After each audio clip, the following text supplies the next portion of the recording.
institutional reforms to President William Ruto, who serves as the AU champion for institutional reforms. The meeting, held ahead of the upcoming special summit in Luanda, Angola, brought together top officials from the African Union Commission, Kenya's Ministry of Foreign Affairs, and other key stakeholders.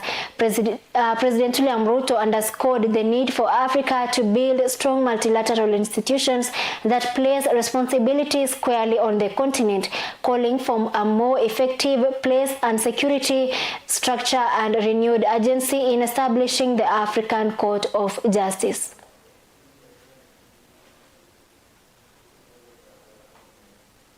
There's a very big conversation as to the reform of the multilateral financial institutions, the World Bank, the IMF, and all those.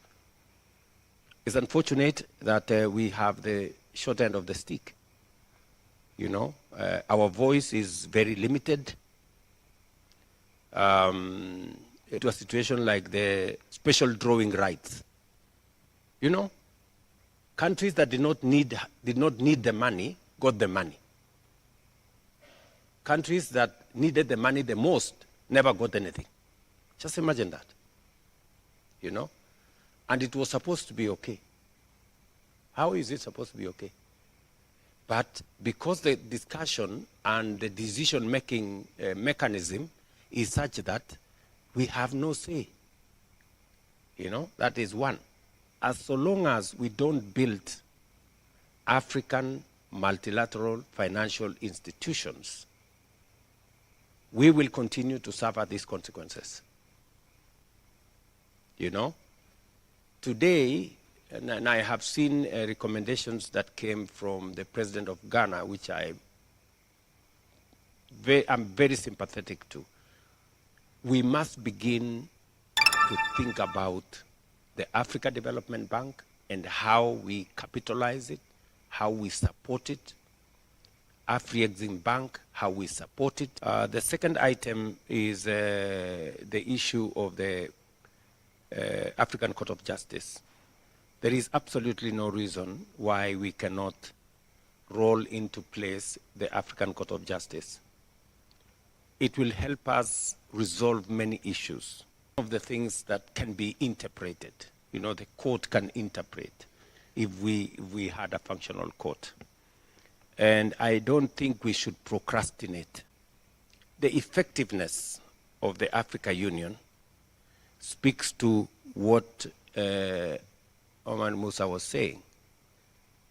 There is a huge conversation globally on many issues that affect us. And yet, we are not in the discussion. We have not organized ourselves to be in the conversation. We are not leveraging on our numbers and our weight, you know, to influence the conversation. We must be clear on what we want. And that conversation, we must drive it. Because, why do we have to drive it? We must drive it because we are the people who are disadvantaged. That the whole conversation of the UN Security Council, 70% of it is about us. And it's about us when it is others discussing about us in our absence. You know, so we really have a solid case to make for us to drive that conversation. But we need an effective African Union to drive it. You know, we have a peace and security architecture that places responsibility first with us and everybody else being secondary. The sooner we can be able to take charge of this.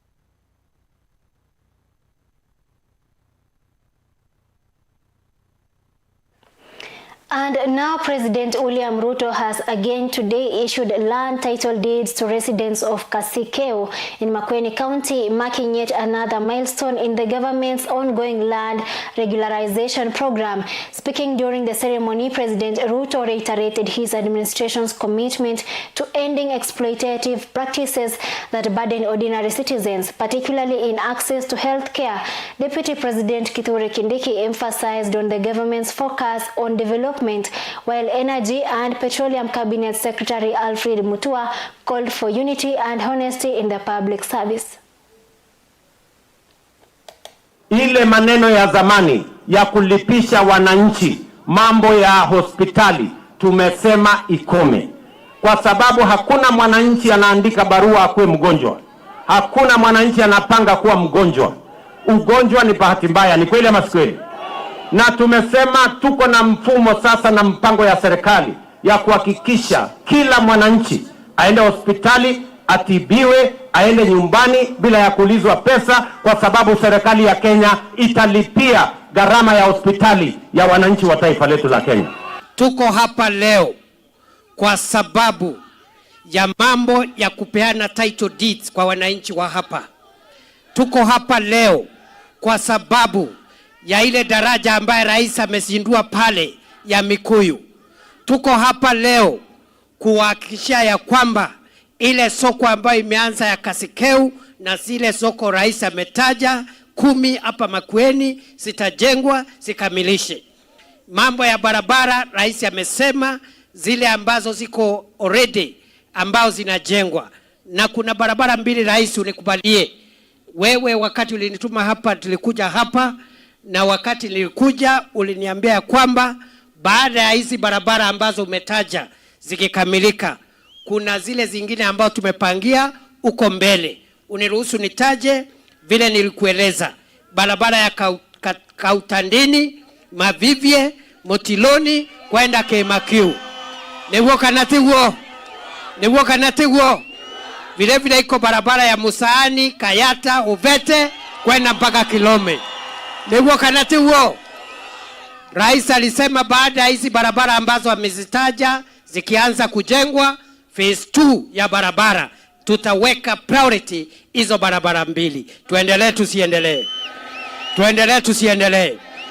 Jambo la pili na la mwisho, Mheshimiwa Rais, ni kusema ya kwamba vile tunaenda mbele, tunataka siasa ya Kenya ibadilike, tuchunge mambo ya maendeleo. Kila kiongozi ambaye anakuja kuongea hapa anasema ile kazi ambaye amefanyia wananchi, na kwa hivyo wale wanashindana na sisi mupunguze mambo ya ukabila na chuki na kisirani, tuongee mambo ya sera. Kwa muda mrefu Mheshimiwa Rais tumedanganywa.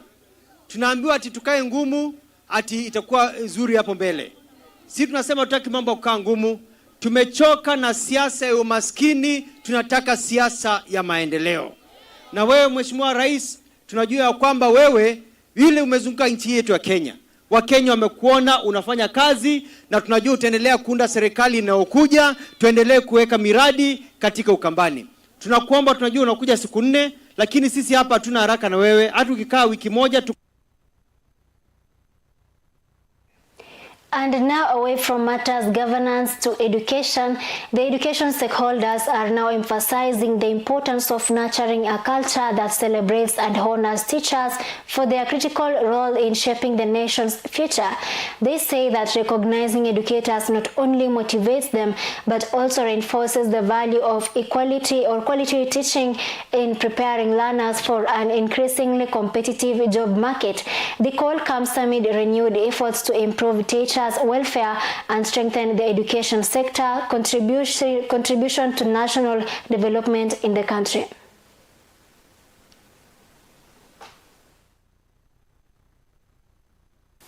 Honoring the torchbearers who are our teachers. To our teachers, the soul of this institution, today we honor your sweat, your patience, your unending faith in the power of education. From the Teacher of the Year, Teacher Brenda Kayosa, to our rising stars, to the veterans receiving their Lifetime Dedication Award, your work reminds us that teaching is the one profession that creates all professions. Education is not the preparation for life. Education is life in itself. And still on matters education, a section of junior secondary school teachers in Kericho County is calling on the Teachers Service Commission TSC to absorb over 20,000 teachers into permanent and pensionable terms. The teachers say that despite recent government efforts to expand medical cover to educators, Most of them remain excluded due to their contractual employment. Kuppet Kericho Executive Secretary Mary Rotich has argued that the TSC has urged the TSC to act swiftly, arguing that the uncertainty surrounding temporary contracts is demoralizing and undermines quality teaching. Today we are here just to remind Teacher Service Commission that there are interns who are employed on internship, the science teachers, that are yet to receive any communication from the Commission. Their term of service is coming to an end, and yet there is no one who has told them anything. We want to hear only one voice, and that voice is confirmation of the interns. We want to ask the government to come clear and tell the Kenyan teachers that the Ministry of Education is saying there is no money, and the Ministry of Treasury is saying they will confirm us. Let them come out and tell us the truth, because we want confirmation now. Our business is confirmation. Meanwhile, the Ethics and Anti-Corruption Commission, EACC, has vowed to sustain its crackdown on corruption in county governments, with a particular focus on what is described as budgeted corruption within county assemblies. EACC Chief Executive Officer Abdi Mohamud, speaking through a representative in Kisumu County, expressed concern over increasing conflicts of interest in procurement processes involving members of the county assembly. The commission has also urged recruitment agencies to vet academic certificates more thoroughly to prevent the loss of public funds to unqualified individuals withdrawing salaries unlawfully from the county governments. There is a growing belief among Kenyans that some public officials, especially in the counties, have betrayed the public trust and transformed their entrusted roles into opportunities for personal enrichment, using their positions to benefit themselves, their families, friends, and associates. In our view, from where we sit as EACC, these concerns are not unfounded. The EACC has yielded greater awareness and compliances on integrity issues. We look forward to deepening this partnership, particularly in developing internal policies and procedures for corruption prevention measures, declaration of our interests, and audit ethics audits. I encourage officers from both institutions to use this workshop to build sustainable systems. Thunder! And now tensions are rising among the internally displaced persons groups in Western Kenya after a faction moved to court seeking government compensation over alleged unpaid dues. The move has drawn criticism from the national coordinator of the Western Kenya IDP caucus, Kennedy Odira, who termed it as a regrettable and unnecessary confrontation that could derail ongoing collaboration efforts with the government. Odira has now distanced himself from the organization from the legal action, saying it was initiated without the caucus knowledge or consent. Kuna baadhi wenzetu ambaye wanajitokeza wanaenda kushtaki serikali kama wanajifanya ni IDP mwadhiriwa. Sio kweli. Sisi kama mwadhiriwa, sisi hatujui hao watu. Hawa ni walagai ambaye ni walifu ambaye naiba watu pesa. Sasa tunaomba serikali kupitia kwa CS yetu Raymond Omolo waingilia ile kati ya hiyo maneno, wachunguze wale ambao wanaenda kusitaki serikali ni wakina nani. Wakati tunaandika petition tukukuwa na hao watu. Hata tumesikia na sanga sana kama tunasikia kuna baadhi wenzetu ambaye anaenda kusitaki serikali. Sisi hatukukuwa na maneno na serikali. Serikali yetu ambayo inaongozwa na William Samoei Ruto ilikuwa nafanya kazi nzuri. Kwa hivyo tunawaomba serikali aingilie hiyo kati, aangalie nani anaenda kushtaki serikali. Na anashtaki kama nani, sisi pia tuko ndani ya serikali. Hatukwenda kwa wale sisi hatujui hao watu ni akina nani.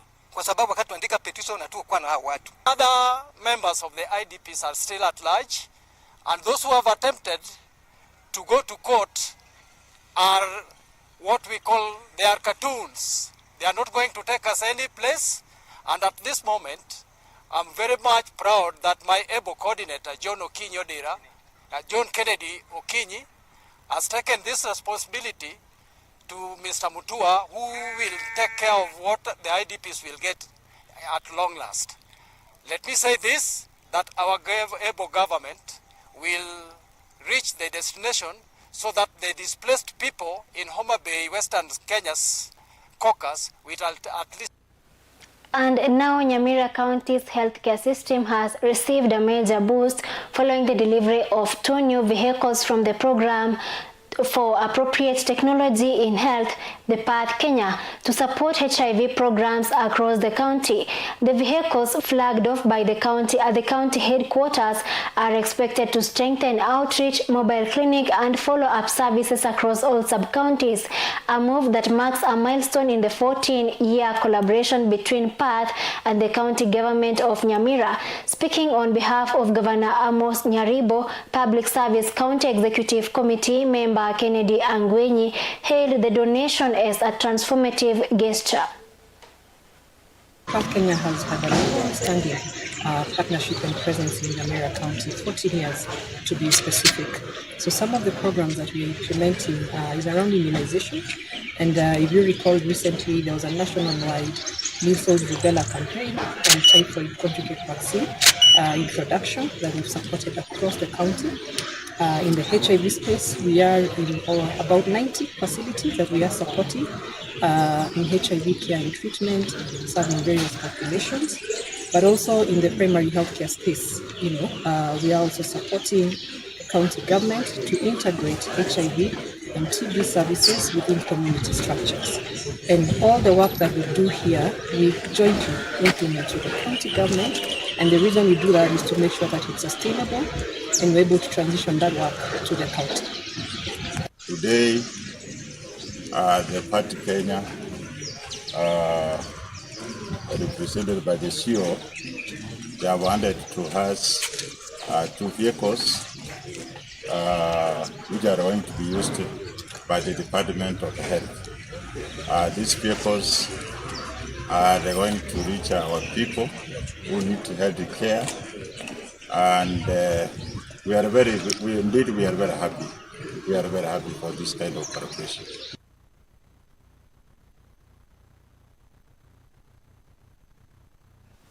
It is now 23 minutes into the hour and DZTV News at 9 is taking a commercial break. But when we come back, we'll be coming to you with other top stories, including from Nyamira County. A Nyamira-based lawyer and philanthropist, Philemon Morara Apiemi, has declared his bid for the Senate seat in 2027 elections, urging leaders to prioritize service delivery over politics during a community health outreach. And also in Rongo, police in partnership with the Law Society of Kenya have arrested a woman posing as an advocate in a crackdown on fake lawyers. Meanwhile, avocado farmers in Kisii County have formed a cooperative to strengthen their market position and to boost earnings, even as medical experts warn that Kenya's healthcare system remains under strain, calling for increased local investment amid declining donor funding. This and more on DZTV News Africa after the break.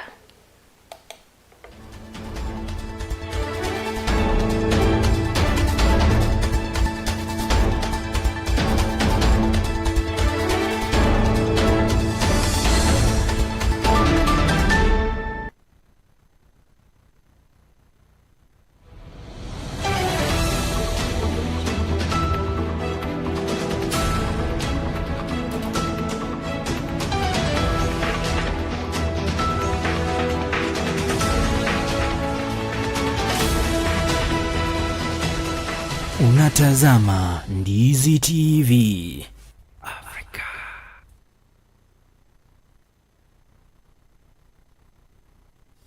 Being healthy is a strive everybody longs for.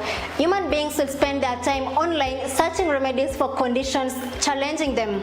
Some will go to medical facilities seeking medical help, while others will use herbal means to keep their health hazards.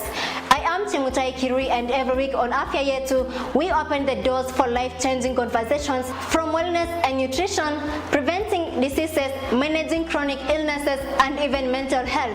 We bring expert advice, real-life stories, and practical solutions that touch every part of your life. Join me, Chemutai Kirui, on DZTV Africa Afya Yetu Health Show every Friday from 7:30 to 8:30 p.m. and be part of the change.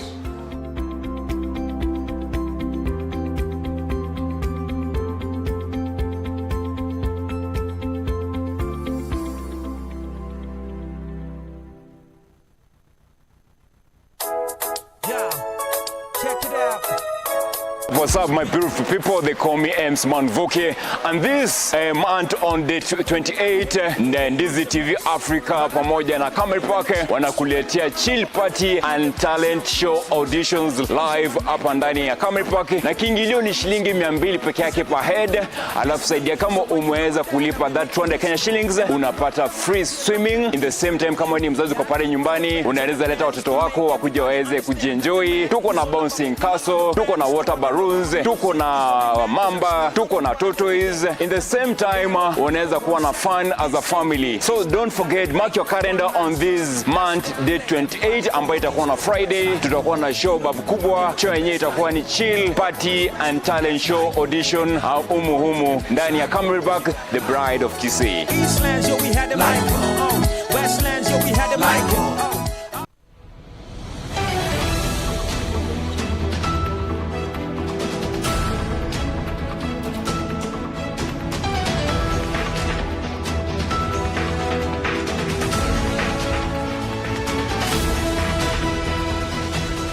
Unatazama Ndizi TV Africa.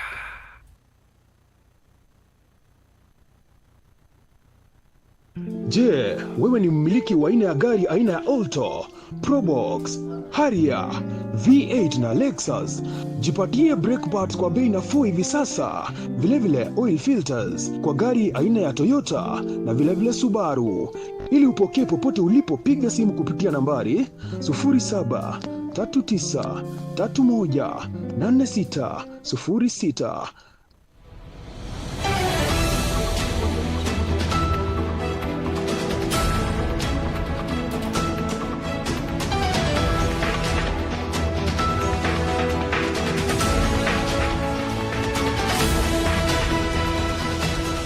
Unatazama Ndizi TV Africa.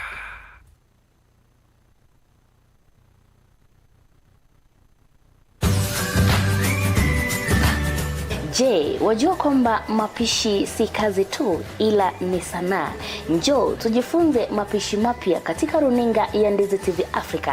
Hapa ndipo tunapika, tunajifunza, tunakula, tunasherehekea na kucheka kidogo. Ungana nami kila siku ya Jumanne kuanzia mida ya saa 2 usiku katika kipindi chetu cha Pishi Bora. Hapa ndipo tutakuwa tunapika vyakula mbalimbali ambavyo vitakuwa vinanukia kama vile mchuzi wa nyanya, tunapika kuku kitunguu, tunapika wet fry na vyakula vingi zaidi. Njoo tujifunze pamoja na tulete ubunifu jikoni katika kipindi chetu cha Pishi Bora.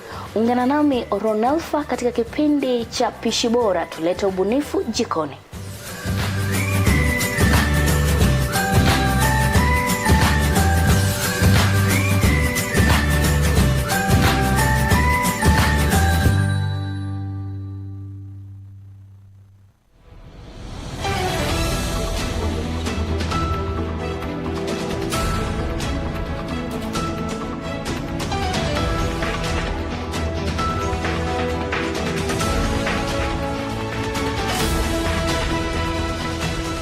Unatazama Ndizi TV Africa.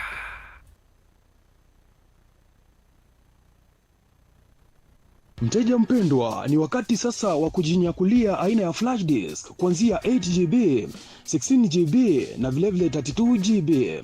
Vilevile earphones, wireless headsets, unajipatia wireless microphones tofauti kwa bei nafuu. Yale ambayo unafaa kuyafanya hivi sasa ni kwamba unapiga simu kupitia nambari 0739 314606. Yote unayapata kwa bei nafuu popote ulipo.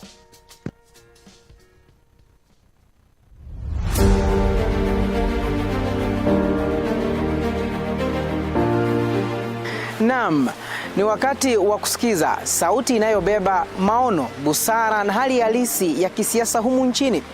Karibu katika kipindi Sauti ya Uongozi. Hapa tutakuwa tunazungumza na viongozi kujieleza katika hali halisi ya yale ambayo waliahidi kuyafanya, na bila shaka kukupa wewe mtazamaji nafasi ya kuzungumza kama mwananchi wa kawaida kwa yale ambayo waliahidi kuyafanya katika maendeleo humu nchini. But after making the payment, they deleted. Now, what kind of accounting is that? Because you are supposed to maintain the details of whoever you paid, so that the figures can balance. Watu ambao wanafanyiwa sio kwamba ni wale wananchi wote ambao wako pale wanafanyiwa ile funding. Ni makundi haswa. Na zile pesa kufika katika makundi ikamfikia mwananchi yule ambaye alikuwa anachangiwa akapata kiasi kidogo cha pesa. Ina maana kule kuzurula, ule msururu wa kuzunguka inakuwa ni kama ni null and void kwa mwananchi, anaiona kwamba analagaiwa. If you graduated in 2016 and somebody graduated in 2020, the 2016 was to be given priority to get that job. But nowadays, members of parliament have taken over. They get the letters, they dish them in funerals, others they sell them to the highest bidder. Kila wiki tutakuletea mahojiano ya kina na viongozi kutoka sekta mbalimbali na jamii kwa ujumla. Je, unajiuliza maswali ni kipi ambacho kinajiri nyuma ya pasia la uongozi? Basi hapa ndipo unapaswa kukaa mkao wa kutazama na kusikiza. Usikose Sauti ya Uongozi kila siku ya Jumamosi kuanzia saa 1 jioni hadi saa 3 jioni. Ndani ya Ndizi TV Africa, nami Jeff Nyakundi. Sauti ya Uongozi. Tunazungumza, tunajenga, tunabadilika.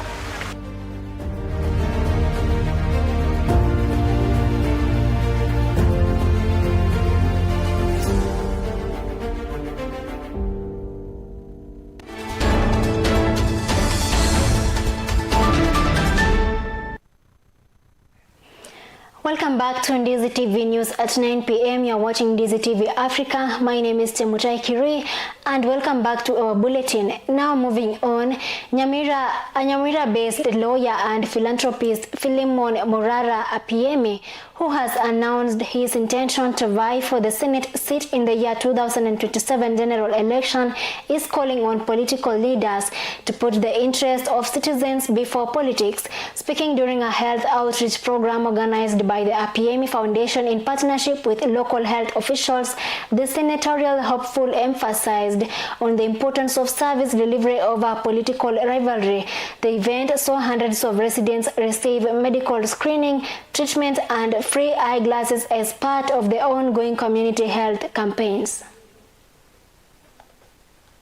Philemon Morara Apiemi, natoka hapa Nyamira Ward. Leo tumekuwa na hii program ya kupeana free eye clinic. Leo ni siku ya 3 na vile mmeona wananchi wametumika hapa kwa wingi, wamesaidika. Kwa hivyo tunashukuru sana. Wengine hawakuwa wanajua, hawakuwa na uwezo wa kusoma hata Biblia, lakini kwa saa hii vile mmesikia wasoma hata Biblia, wengine sasa watatembea vizuri. Kwa hivyo pia nataka kushukuru hii kanisa NPC Nyamira kiongozwa na Bishop Ogendi kwa kutupea permission ya kuingia hapa na kufanya hii kazi hapa. Mungu awabariki sana. Mimi nashukuru kwa Atlas Foundation ya mheshimiwa wetu Morara Apiemi pamoja na Douglas. Nashukuru sana kwa sababu tumehudumiwa vizuri. Vile nimeona hapa watu wamevaa miwani. Sasa walikuwa na shida ya kusoma, sasa wataweza soma. Amalisosa. Nashukuru sana kwa sababu leo tuko hapa napeana huduma ya watu wetu wana shida ya macho. Tuko na madaktari kutoka Lions, tuko na wengine from Light of Hope, na tumeshirikiana na foundations zingine ili tuweze kusaidia watu wetu. Watu wetu wamekuwa na shida ya macho, lakini sikuwa nafikiria wataweza kuwa na hii shida kiasi hii, kwa sababu hii ikiwa mara ya tatu kama siku ya tatu ya kufanya hii kazi, tumeangalia haya, tumeona watu wetu wako na shida. Sasa tunaomba watu wetu, kuna mafunzo tumewapea ni nini inakosa mtu akiwa na shida ya macho kama moshi, sharp light na kufuta sigara. Wengine maybe inaletwa na magonjwa kama diabetes, blood pressure. Tumewaambia vile wanaenda maintain their eyes vizuri, hata ingawa tumewapea miwani for free, na kuna wale wenye wako na complex eyes issues tumearrange vile libaro itafanywa vile wamepitia kwetu. Sasa tumechukua majina yao wale wenye wako na shida ambayo haihitaji miwani. Sasa Lions watawapea free services, wataenda huko wafanyiwe operation for free, waoshwe macho for free, watibiwe for free, ndio warudi. Sasa hawatalipa kitu chochote.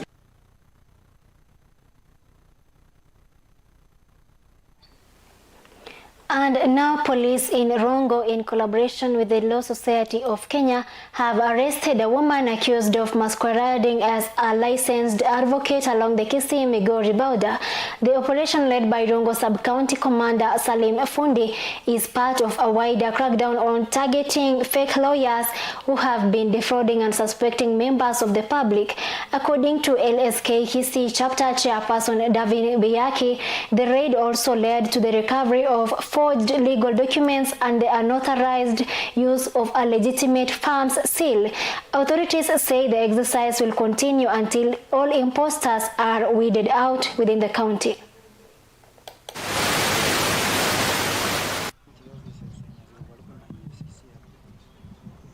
Na wananchi wanaenda kupata huduma kutoka kwao wakijua kwamba ni mawakili ili hali si mawakili. Waliweza kukamata mtu mmoja kwa jina aitwa Judith Otina, miaka 31, na akashtakiwa kwa makosa ya impersonating. Alikuwa anajifanya kwamba yeye ni advocate akitumia jina la Collins Ario Advocate, ili hali yeye si wakili. Some rogue members of the public decide to just open shops, kiosks, and purport to be advocates offering legal services. Some members of the public sought for legal services, and that particular individual offered the said legal services. They stamped a document, actually they certified and they signed the same document, and they were paid.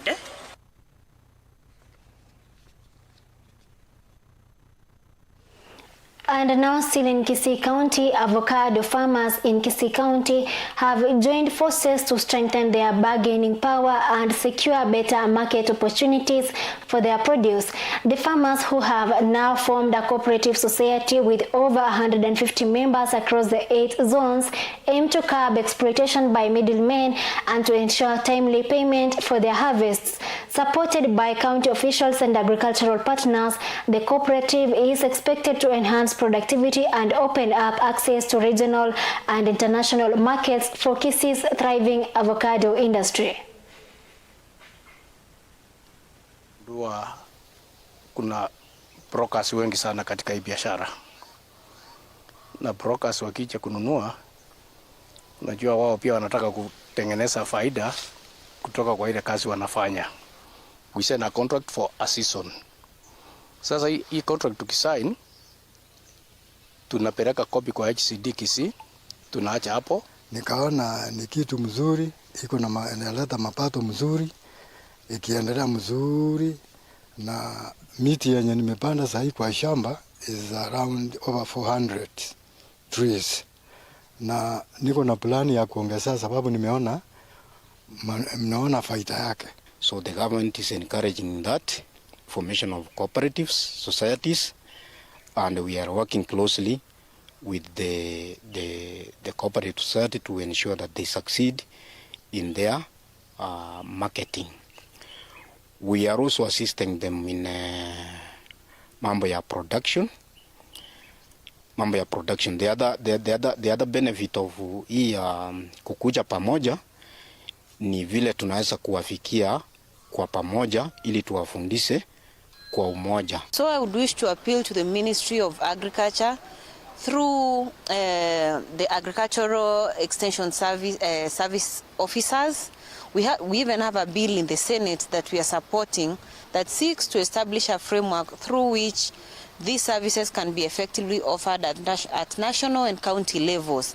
We need to really conduct enough civic education for farmers to know of what benefit.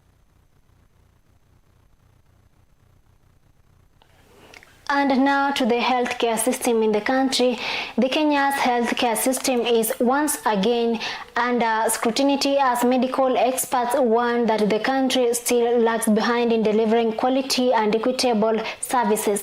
The Kenya Pediatric Consortium says that the gradual withdrawal of donor funding, including from USAID, should serve as a wake-up call for both the national and the county governments to increase local investment in maternal, newborn and pediatric care. Speaking during the launch of a new 5-year strategic plan, Professor Fred Were lamented that while large amounts of health data are collected every year, very little of it informs policy or improves patient outcome.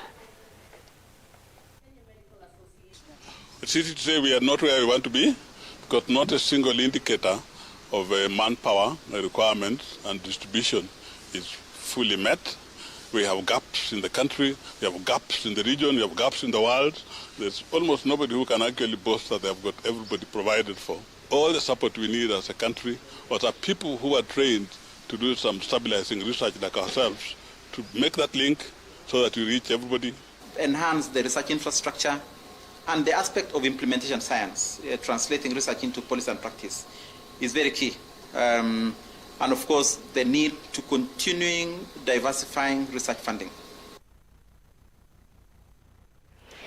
Now that brings us to the end of our bulletin, Ndizi TV News at 9 p.m. tonight. My name is Temutai Kiri and my director has been Lucas Oma. Until next time, have a good night.